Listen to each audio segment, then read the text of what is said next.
दूर तक छाए थे बादल और कहीं साया न था।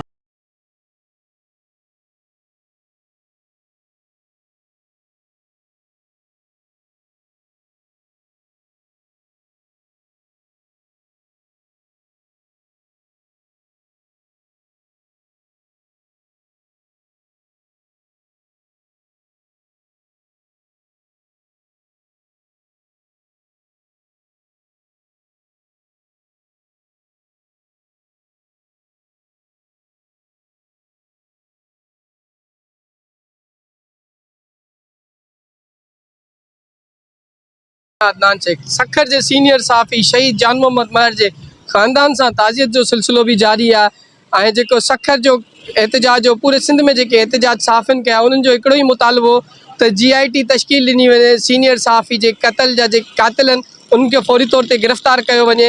हिकिड़ी अॼु सिंध हुकूमत पारां हिकिड़ी GIT तश्कील ॾिनी वई आहे जेकी सखर SSP जी सरबराही में आहे। हिन में ISI MI इंटेलिजेंस के शामिल कयो वियो आहे त जीअं जेके जान मोहम्मद महर शहीद जा जेके क़ातिल आहिनि उन्हनि खे फ़ौरी तौर ते गिरफ़्तार जीअं कयो वञे।